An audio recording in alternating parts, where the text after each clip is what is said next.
Mission take classes में एक बार फिर आप सभी का स्वागत। 3 फेज मोटर के 10 इम्पॉर्टेंट क्वेश्चन लेकर आए हैं। आइए देखते हैं क्वेश्चन नंबर 1। एक double squirrel cage induction motor में 2 रोटर विपरीत दिशा में घूमते हैं।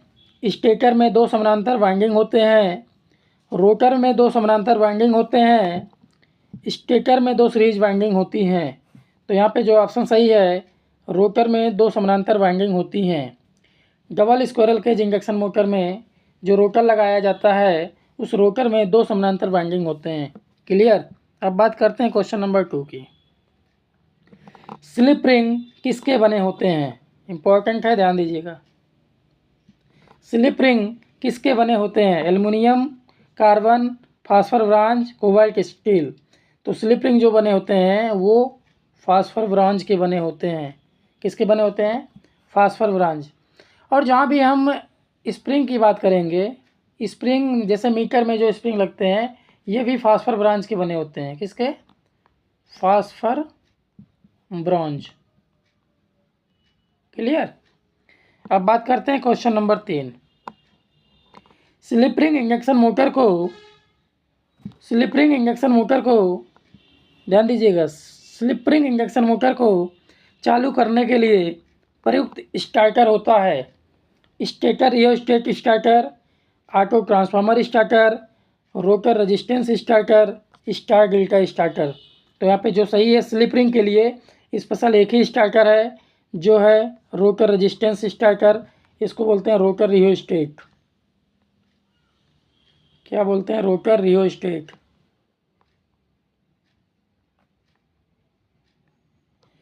Rotor rheostat. Clear. Rotor resistance starter. अब बात करते हैं क्वेश्चन नंबर 3 फेज प्रेरण मोटर का स्टार्टर निम्नलिखित में से कौन सा नहीं है? ध्यान दीजिएगा, बहुत बार पूछा गया है। 3 फेज प्रेरण मोटर का स्टार्टर निम्नलिखित में कौन सा नहीं है?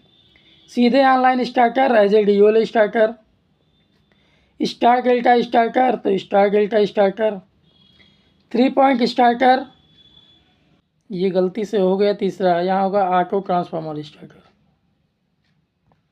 Auto transformer starter. तो यहाँ पे जो ऑप्शन नंबर सही होगा वो तीसरा होगा। 3 पॉइंट स्टार्टर नहीं है, क्योंकि हम देखते हैं जो डीसी मोटर का स्टार्टर है, क्या? DC motor. ध्यान दीजिएगा, डीसी मोटर का जो स्टार्टर है इसमें 3 है, 1 2 3। एक है 2 पॉइंट, एक है 3 पॉइंट स्टार्टर, एक है 4 पॉइंट स्टार्टर। तो ये डीसी मोटर का स्टार्टर है 2 पॉइंट, 3 पॉइंट, 4 पॉइंट। क्लियर। तो यहाँ पे ये ऑप्शन नंबर 3 सही होगा। 3 पॉइंट स्टार्टर प्रेरण मोटर का स्टार्टर नहीं है। अब देखते हैं question number 5। Star delta starter की वाइंडिंग आरंभ होते समय और गति करते समय कनेक्शन में जुड़ी होती हैं। अब स्टार डेल्टा स्टार्टर की बात करें, तो जो स्टार्ट होता है, स्टार्ट जो करते हैं वो हम करते हैं स्टार में, और जो रनिंग होती है वो होती है डेल्टा में।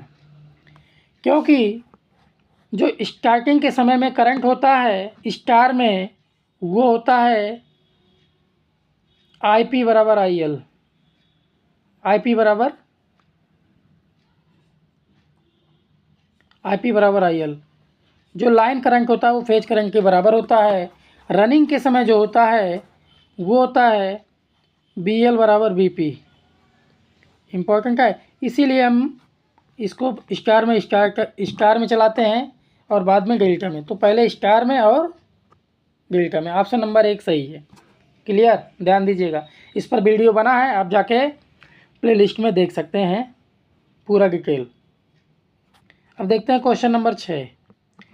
इंडक्शन मोटर में वास्तविक स्लिप है। इंडक्शन मोटर में वास्तविक स्लिप है 1%, 3 से 5%, 10 से 12%, 15 से 20%। तो यहाँ पे जो ऑप्शन सही होगा वो सही होगा 3 से 5%। अभी तक आपने जो भी न्यूमेरिकल लगाए होंगे वहाँ पे जो स्लिप का मान आता है वो 3 से 5% के बीच में ही आता है। 3 से 5% के बीच में न्यूमेरिकल्स में भी हर जगह आता है। क्लियर? तो यहाँ से 3 से 5% सही होगा। अब बात करते हैं क्वेश्चन नंबर 7। ध्यान दीजिएगा, ये न्यूमेरिकल है। 4 ध्रुव 3 फेज की प्रेरण मोटर 50 एचजेड, क्या 50 एचजेड 1400 आरपीएम पर चलती है। विसर्पण गति एज ए स्लिप स्पीड ज्ञात करना है। तो हमें ये पता होना चाहिए, या हमको पता है। अब एक हम चार्ट ही बना देते हैं यहाँ पे आसानी से। ये देखिए, अब इसको हम बात करते हैं 50 हर्ट्ज पे। एक एन है, ये पी और एन।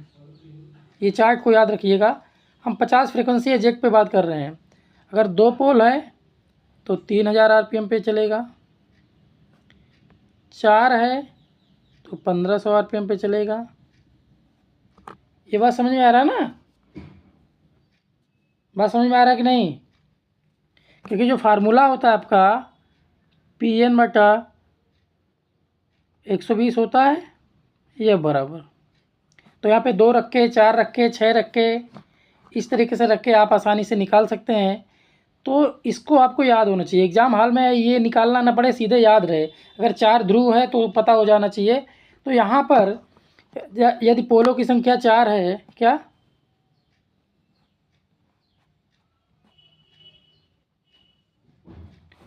यदि पी बराबर 4 है तो ये पता होना चाहिए कि एन एस होगा 1500। एग्ज़ाम हॉल में इतना काम पहले से आपको करके जाना पड़ेगा। ये याद होना चाहिए, पी बराबर 4 तो एन एस बराबर 1500। और आपको एन आर दे रहा है 1440। तो आपको निकालना है स्लिप स्पीड। यस बराबर 1500 माइनस 1440। तो यहाँ बराबर आ गया 60 आरपीएम। तो जो स्लिप स्पीड मिला आपको वो कितना मिला? 60 आरपीएम। तो इसलिए यहाँ पे जो ऑप्शन सही है वो ऑप्शन आपका है चौथा, 60 आरपीएम। बहुत आसान क्वेश्चन है, बस देखने में लग रहा है क्योंकि ये स्लिप स्पीड है। N R minus N S minus N R. Clear?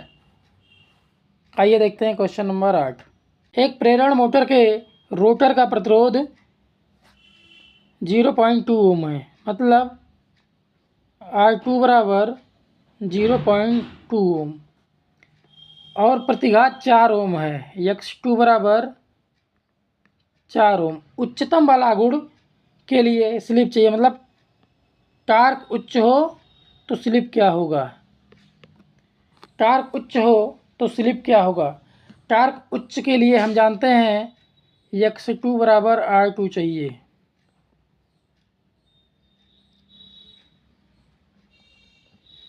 हम जानते हैं एक फार्मूला होता है स्लिप बराबर R2 अपान X2। क्या? R2 अपान X2। तो R2 का मान कितना है? 0.2 और X2 का मान है 4। तो यहाँ से आ जाएगा 2 दूना 4, काटेंगे तो आ जाएगा 2, आ जाएगा 1/20। तो 1/20 को हल करेंगे। अब यहाँ पे स्लिप बराबर निकालेंगे 1/20। 1/20 को लिख सकते हैं हम 0.05। 20/2500 0.05। इसलिए ऑप्शन नंबर फर्स्ट सही होगा। क्लियर? अब देखते हैं क्वेश्चन नंबर 9। ये भी न्यूमेरिकल है। एक त्रिकला प्रेरण मोटर में निवेश शक्ति मतलब इनपुट, ध्यान देना, इनपुट शक्ति 60 किलोवाट है। और संपूर्ण स्टेटर हानियाँ, जो संपूर्ण लॉस है, टोटल लॉस, ये है आपका 1.5 किलोवाट। और 4% स्लिप उत्पन्न कुल यांत्रिक शक्ति होगी। यह कुल यांत्रिक शक्ति है जो पीएम ज्ञात करना। ध्यान देना, पीएम आपको ज्ञात करना है। क्या ज्ञात करना है? पीएम। तो इनपुट जो पावर है टोटल कितना है? 60 किलोवाट। और रोटर इनपुट की बात करें, रोटर को इनपुट कितना मिल रहा है तो देखते हैं। Rotor input rotor input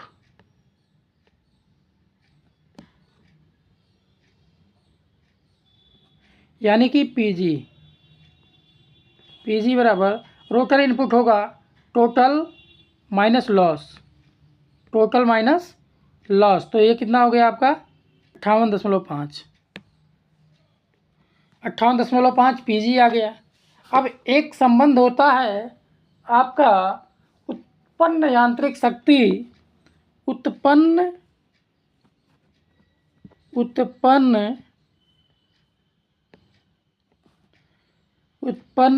mechanical power,